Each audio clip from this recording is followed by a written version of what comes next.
Welcome back, everyone, to the Broe Show.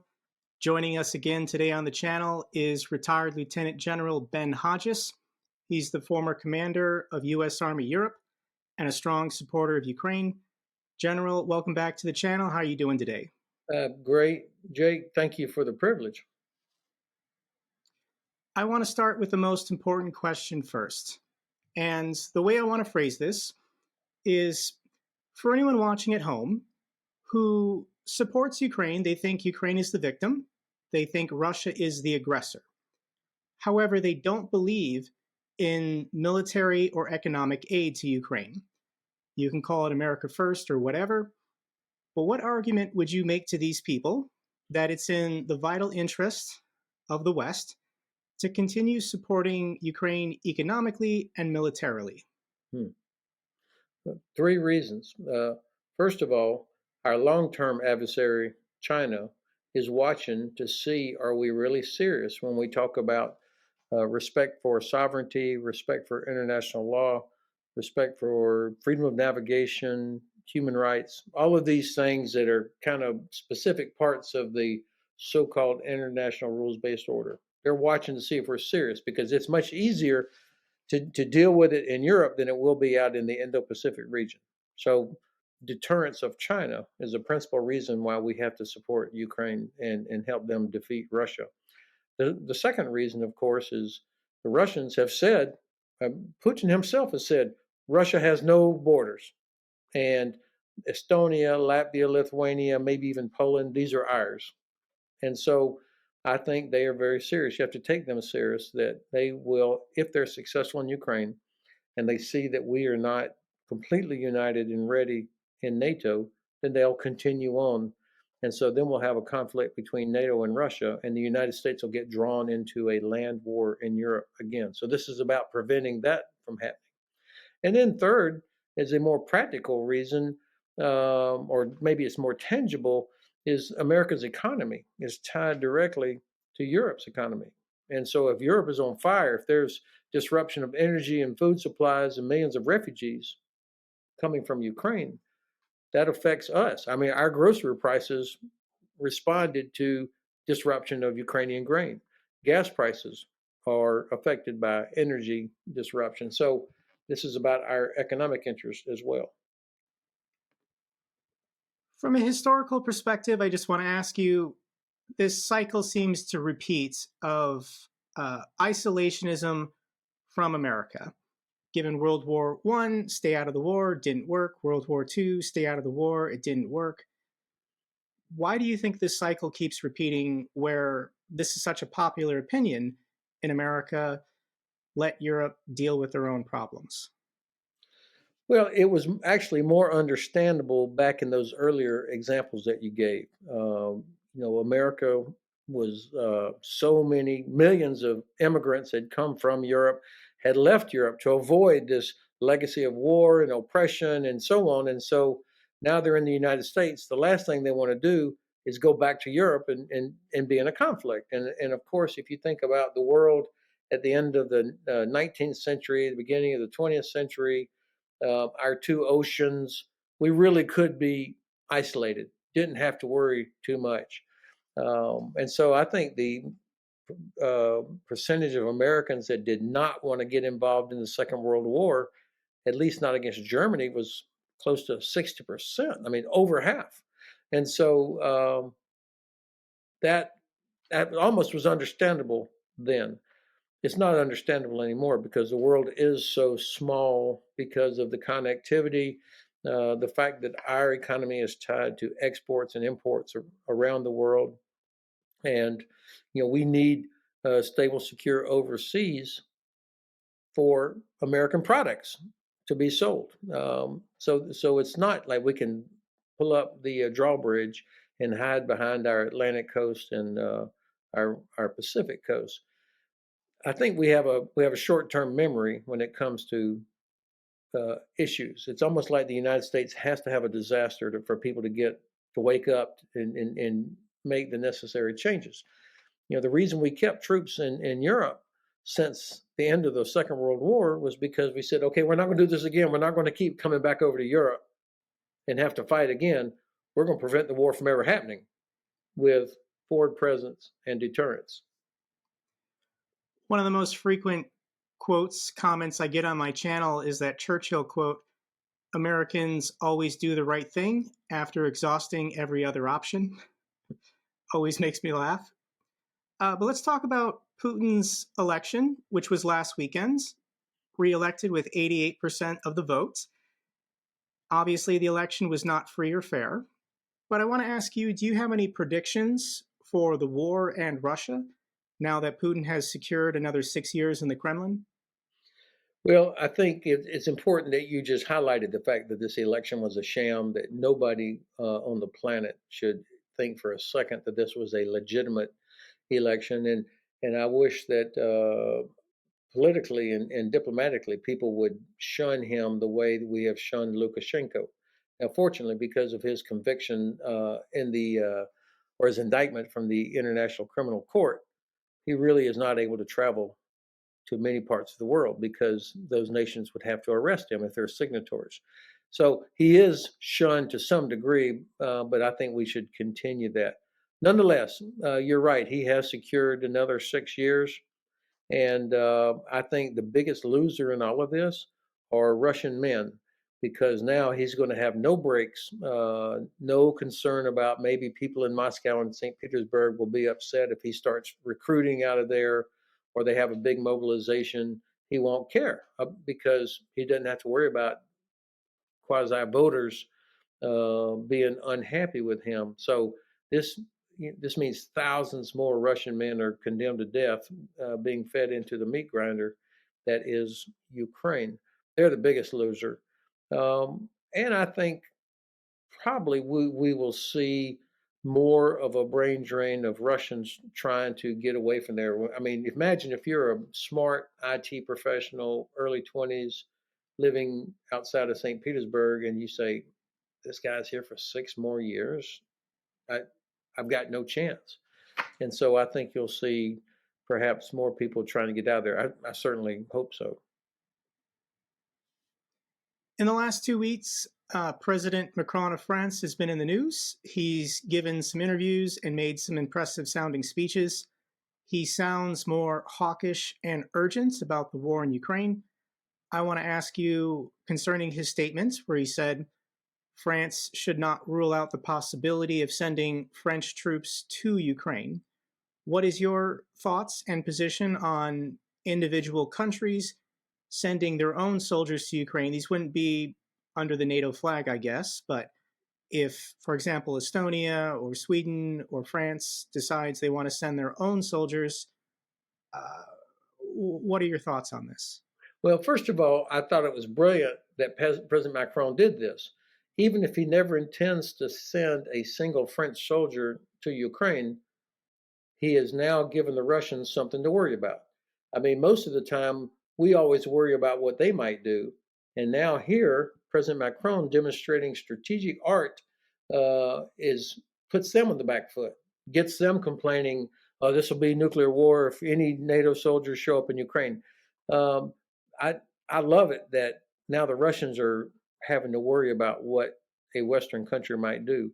And to be fair, President Macron has been consistently hawkish probably over the past year. And he is, by comparison with the German Bundeskanzler and some other European leaders, he is much more forward leaning. I thought it was a mistake when our president, who's done otherwise a pretty good job when it comes to Ukraine, but when our president said before the large scale Russian invasion, said no U.S. boots on the ground. Fine. Why would you say that? Why would you communicate to the enemy what you're not going to do? I thought that was a mistake. Now, you're right. I cannot envision any scenario where, barring a deliberate Russian attack against a NATO country, that NATO would send troops into Ukraine. But I can see several different countries prepared to send air defense, logisticians, different skills that can fill some capability gaps that the Ukrainians have. But I don't think we'd see a French infantry regiment or a Polish tank regiment or something like that. But that's not really what Ukrainians need. They need these specialties that enable them to defeat Russian forces. So let's now talk about the other major player in the headlines, German Chancellor Scholz. He appears to have created a red line for himself, stating that he will not send Taurus cruise missiles to Ukraine. I just want to get your thoughts on why he seems so determined to block the transfer of Taurus cruise missiles, given that the UK has already sent Storm Shadow and France has already sent Scalp. So this is very frustrating for a lot of Germans, in fact, not just for us. Of course, the fact that the United States continues to resist sending the 300-kilometer ATACMS to Ukraine provides a bit of a cover for the Germans to not provide Taurus. But even if the U.S. had provided ATACMS, the 300-kilometer version, I don't know that Chancellor Scholz would have agreed to provide the Taurus. And I think there's a couple of reasons for it. I'm not an expert on German politics yet, even though I live here in Frankfurt. The First of all, the chancellor is terrified about a return of Donald Trump. He's heard Trump say, constantly criticizing Germany. He'd tell Putin he can do whatever the hell he wants with any NATO country that's not paying their 2%. I mean, these kinds of statements. And so Scholz can envision a possibility, a scenario where if Trump is the president, that Trump might not provide the nuclear shield that the United States has provided for all of Europe for decades, which is in our interest, by the way, but nonetheless. So Scholz is worried that if Germany somehow got into a direct conflict with Russia, that unlike France and unlike UK, Germany would have no nuclear deterrent. And so I think this affects his thinking significantly. And then there's a bit of, just like in the US, where domestic politics plays a role in some of our decisions, including the blocking of the Ukraine aid package. In Germany, the SPD, the Social Democrats, which is the party of Scholz, and it's the lead party of this three-party coalition. Their share of the political votes is eroding. I mean, they're losing support, and they've got three important, what we would consider a state election coming up here in the next few months, where people who would normally vote for SPD are looking for some other option because they are against helping Ukraine, and so they're having to make some domestic calculations as well. And I think that's a part of it. That's probably not very clearly explained, but it boils down to a big part of his party doesn't support it, even though the Greens and the Christian Democrats and the Bavarians support it. A part of his party doesn't, and so they're having to do that calculation too. I'm not familiar with German politics at all, really, but are you saying there's a possibility in a couple months that the government of Germany could change and it could be even less willing to support Ukraine? There are conversations about whether or not to have the call for an early election. I don't see that happening at the federal level. Okay, that's scheduled now for sometime next year, so I don't think that's going to change in the next few months. But what I am talking about, imagine states having elections where the local state parliaments and what we would call the governor, the minister president for three states in the former East Germany, where the right-wing extremists have their most power, and also there's a new party that's been created that is left of left. And so in a strange sort of way, the far left and the far right are circling back, touching each other. And that creates a problem for the not the ruling party, but the lead of this three-party coalition. So he's got domestic politics as well as his own strategic concern about Germany not having a nuclear deterrent. Since you mentioned nuclear weapons, with Donald Trump's rhetoric weakening our security agreements all over the world, uh, do you think more European countries should pursue their own nuclear programs? I hear um, leaders from Poland talking about this. Um, Germany will have a very hard time having a public debate about whether to do this. So that they're just not. Whenever I mention it to German friends, like, "Hey, don't you think you should at least have a conversation about it?" They immediately start getting very uneasy.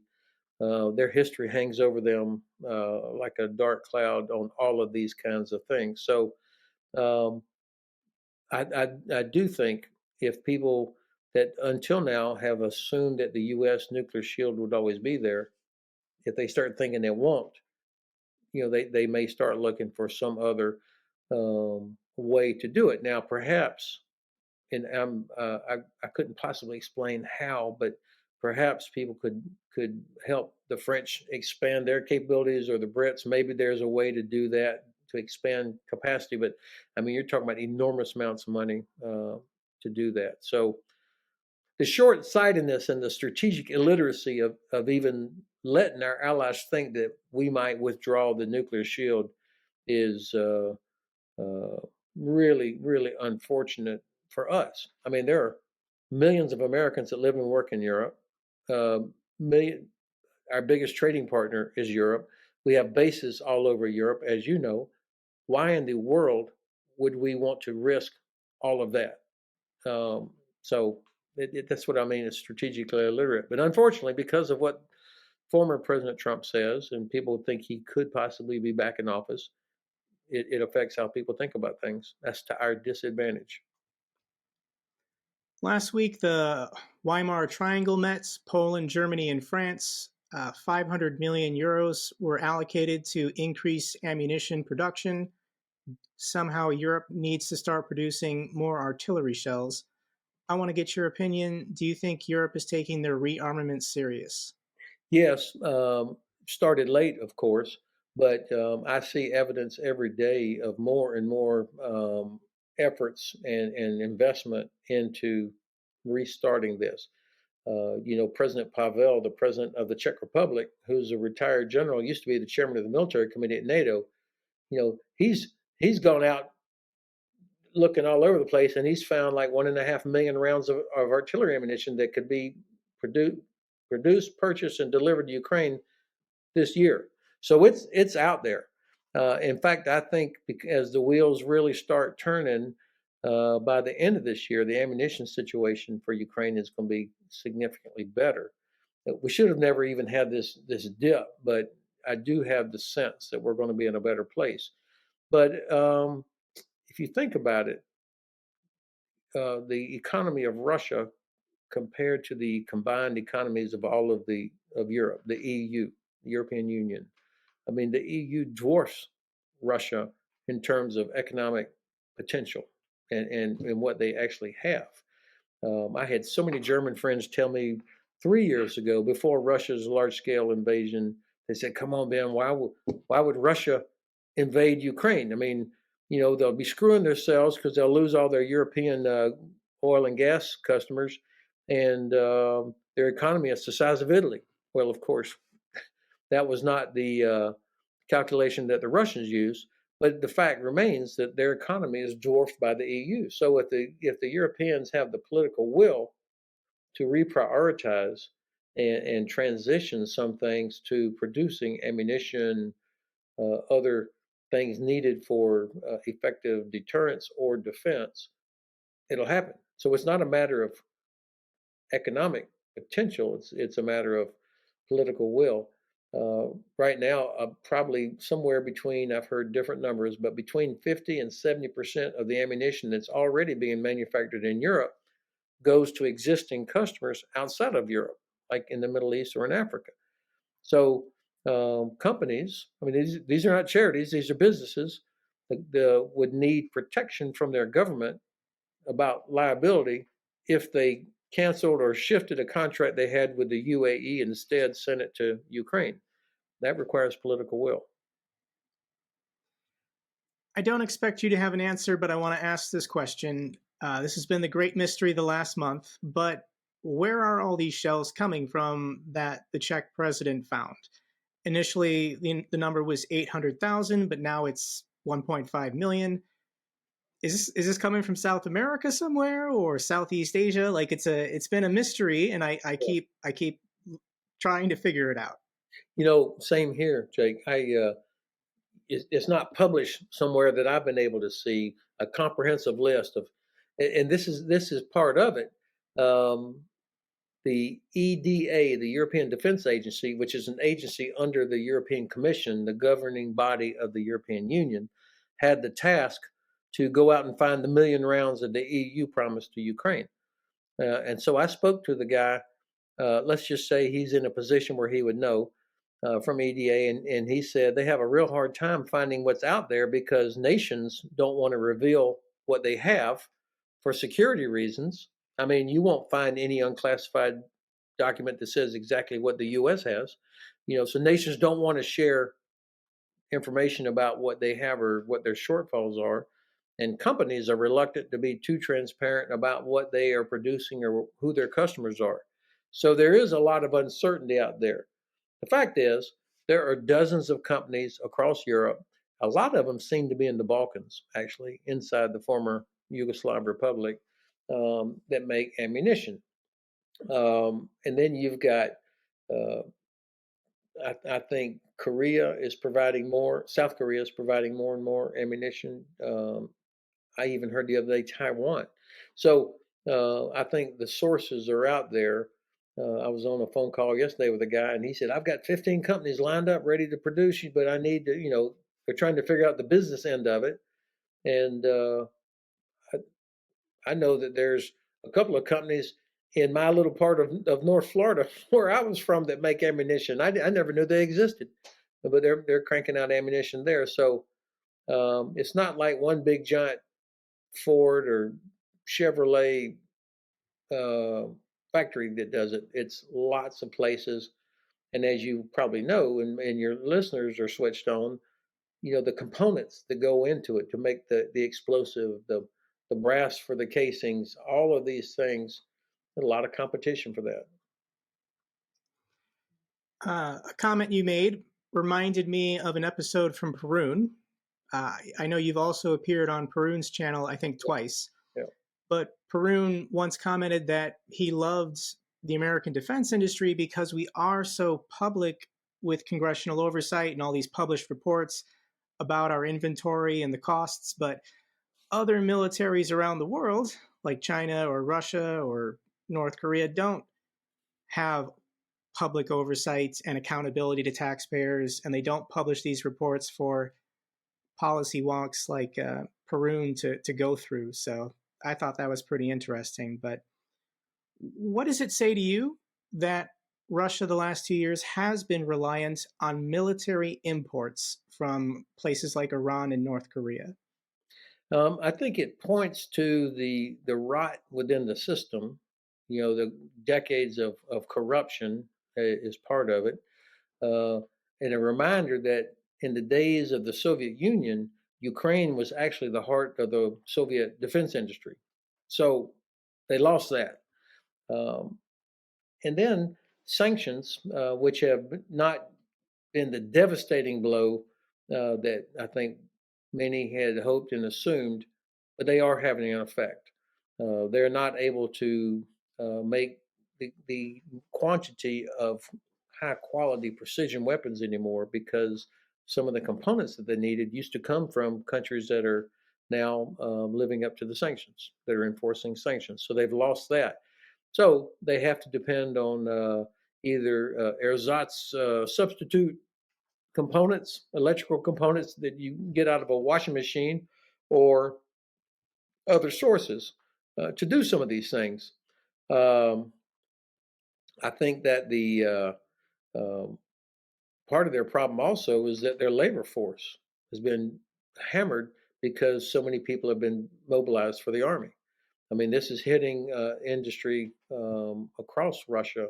I was reading something today about the huge impact on Russian rail. Tens of thousands of their trains have been put out of business because of inadequate labor, and also because the sanctions have limited their access to repair parts, electronic components, and lubricant. So sanctions, I think, are having an effect.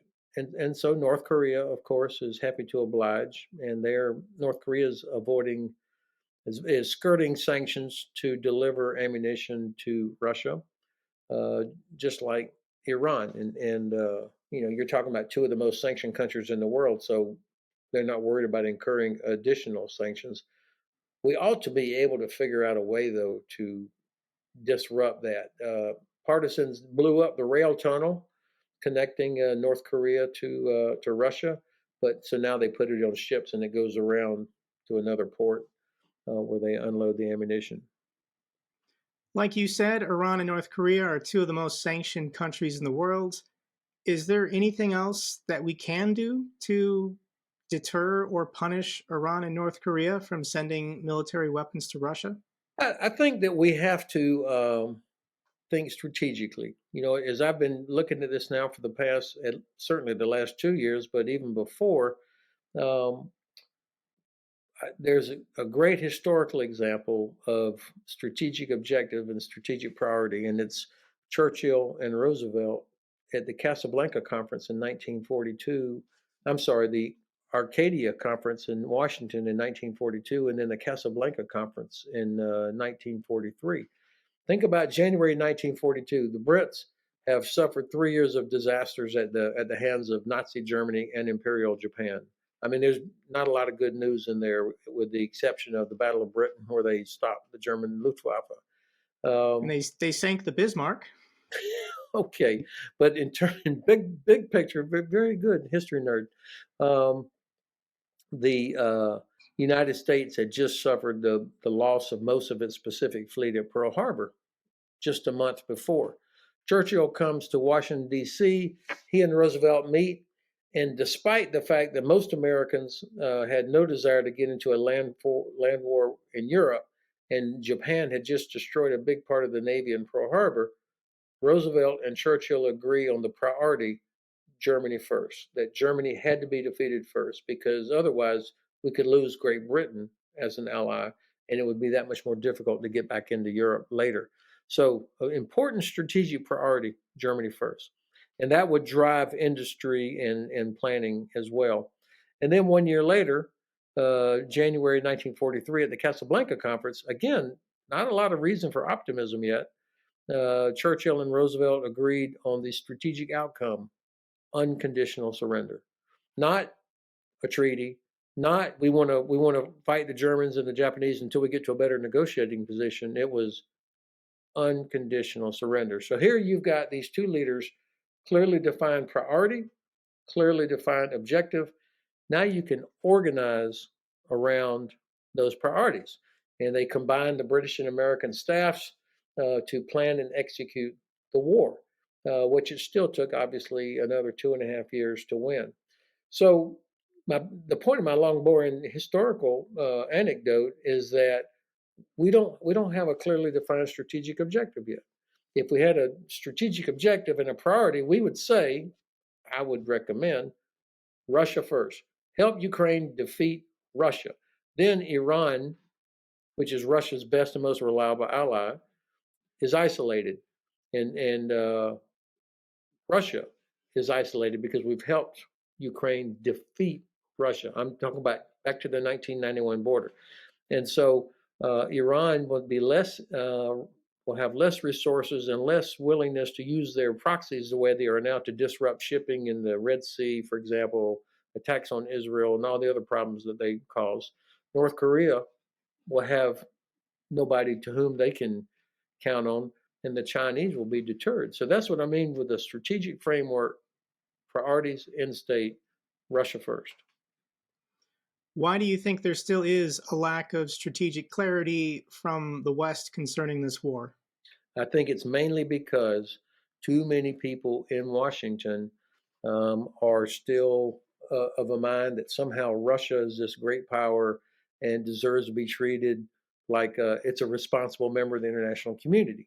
And they also fear that Russia might actually use a nuclear weapon. And I think this thinking is unfounded.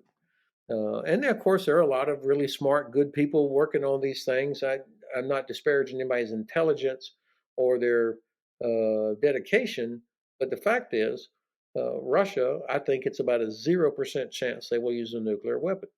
Not because it would not be a humanitarian decision.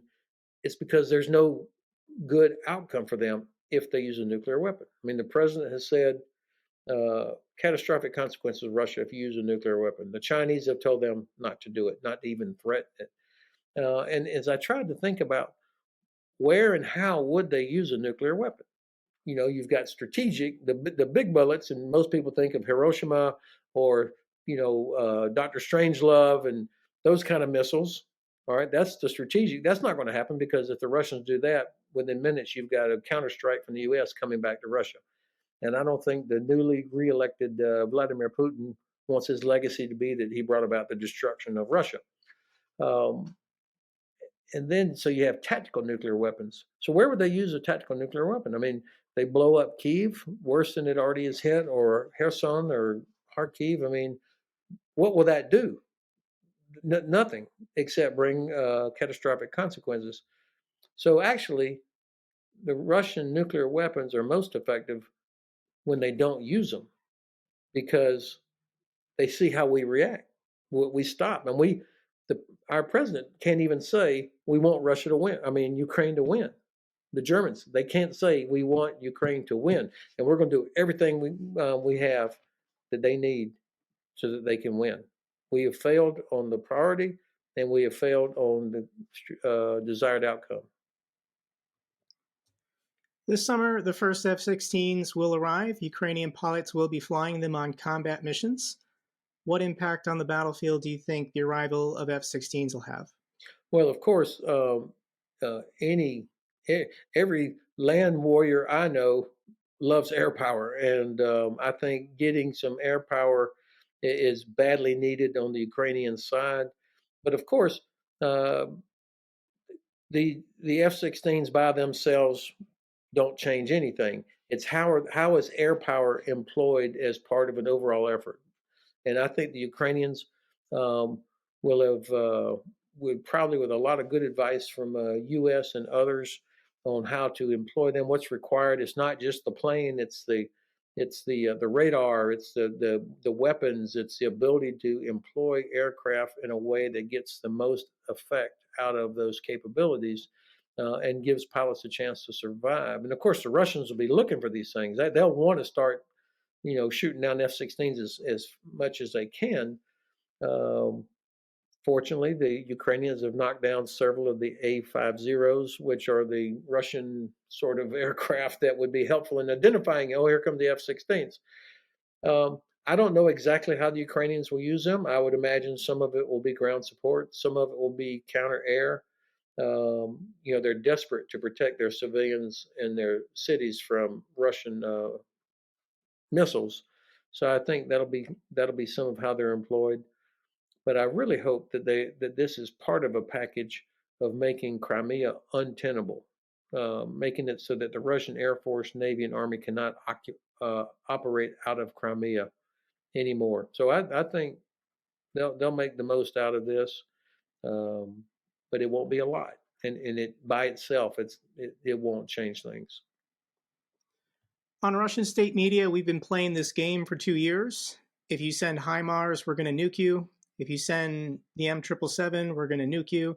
If you send Leopard 2 tanks, Challenger 2 tanks, we're going to nuke you. If you send Patriots, we're going to nuke you. If you send F-16s, we're going to nuke you. Are there any other weapon capabilities that, aside from Taurus cruise missiles, that are being held back that could potentially be announced or delivered to Ukraine, talked about in the future? Well, you've of course very well made the point that these Russian threats are just that. They're just threats. And the more we we hesitate, they'll just keep threatening. So we should ignore these threats. We should double down and say, you can threaten us all you want. Our objective is that Ukraine is going to defeat you and going to kick you back to the 1991 borders. And by the way, we have thousands of nuclear weapons also. and I'm pretty sure you don't want any of that. So double down on what our objective is, and disregard the threat. Now, by the way, on these threats, of course, you have to take it serious because they have thousands of nukes and they don't care how many innocent people they kill. But it's back to my assessment that there's nothing good for them that comes out of using it. So what's the next step on this ladder? I think it's any capability that would enable them to destroy the Kerch Bridge and make Crimea untenable. So on the U.S. side, that's the 300-kilometer ATACMS. I cannot think of any other reason, legitimate reason, why the administration continues to draw the line on those things. And I think it's because they know that if Ukraine has 300 or 400 ATACMS, and then you add that to 200 or 300 taurus, then every single Russian artillery, logistics site, headquarters, ship, airplane in Crimea, and frankly in the rest of Russian occupied Ukraine will be hit. I mean, there's nowhere to hide. Everybody knows where they are. The Ukrainians just can't reach them consistently. That I can only guess that's or speculate that's why the administration has stopped there. A hotly debated issue in Ukraine the last couple months has been their recruitment and mobilization efforts. I know there's this bill that's been discussed in their parliaments for a long time now, but what are your thoughts on Ukraine's efforts at recruitment and mobilization? This is a real problem, Jake. They and for an outsider, it's hard for me to understand. You're in a war fighting for the survival. I mean, they all talk about this as a fight for survival, but yet the age limit for conscription is 26 or over. So under the age of 26 cannot be conscripted. Now you can volunteer, but you cannot be conscripted. And when I first heard that, I was incredulous, and that the average age of Ukrainian troops now is somewhere around 40, 41. I'm like, how can that be? I mean, there are 2 million military age women and men in Ukraine. There are tens of thousands of them in Ukraine, not in uniform, and there are tens of thousands of them here in Germany, Romania, Poland, Baltic countries, not in the army. And when I talk to my Ukrainian friends to try and understand this, there is a concern of losing a generation of Ukrainians that are, in Ukrainian culture, early 20s is when men start producing families, and so they're aiming for bad choice of words. They want to have allow men to start families before they bring them into the military. So this is a very emotional, politically sensitive issue. But I don't know how they can keep doing what they're doing. The units that have been in the fight, I mean, they're getting worn out. You have to rotate. You have to pull a brigade off the line, give them 3 or 4 months to do what we call reconstitution, where you get new equipment, you fill your losses, you work on your vehicles, you train on the use of new equipment, you rest, and then you can go back into the fight. To do that, they need quite a few more brigades, so they've got enough to do this sort of rotation. And plus, I have to say, I worry a little bit that this may begin to undermine Western support if they're not willing to put every man and woman into the military in a war for survival, but yet they're expecting us to provide billions of dollars worth of aid. The last 2 months, there's been a pretty interesting shift in Ukraine's strategy concerning their drone attacks, and they've really been targeting Russian oil refineries. Across Russia, I think there's about 30 of these locations, and most of them, almost all of them, are within 1,500 kilometers of Ukrainian-controlled territory.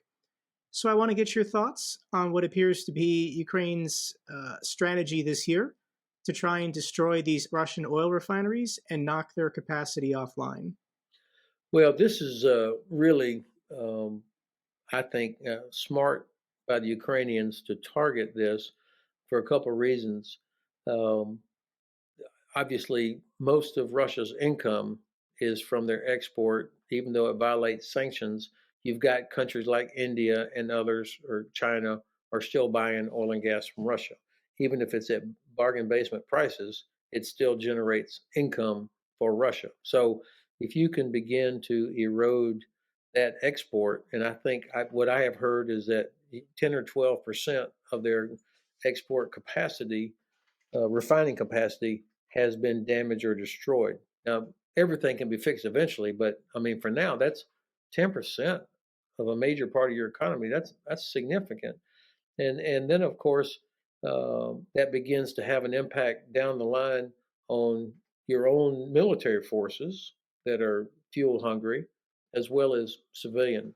And then, I was reading in.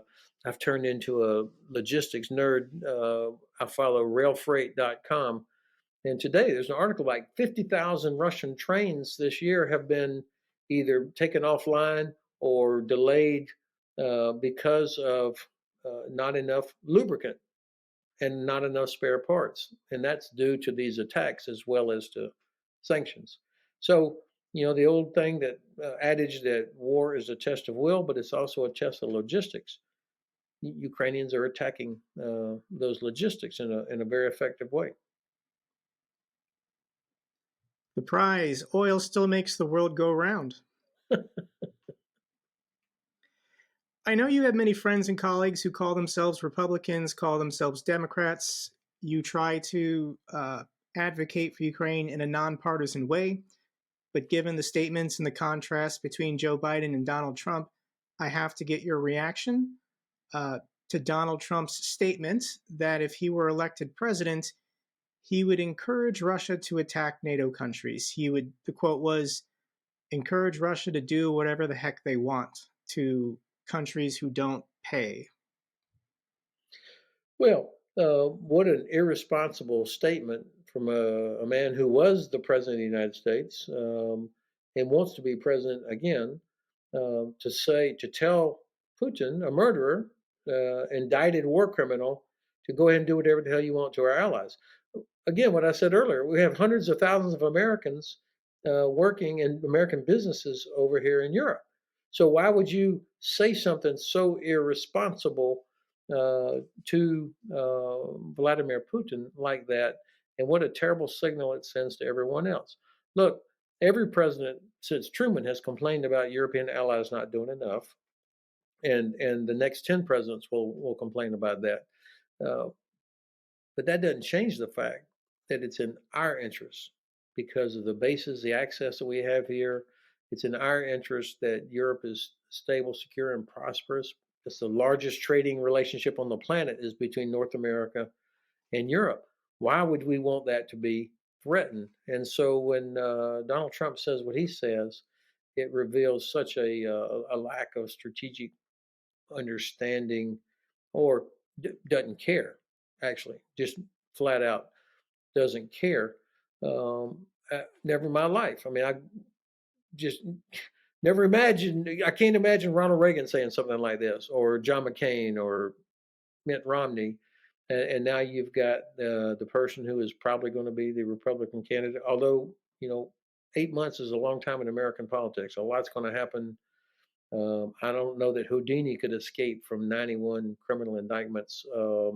So we'll see, and hopefully at some point enough Americans will say, what kind of character is this? I mean, leaders make decisions based on their character, and even though I may not like all the policies of Joe Biden, I never for 1 second doubted his character, or his respect for the Constitution, or his recognition of the importance of our allies.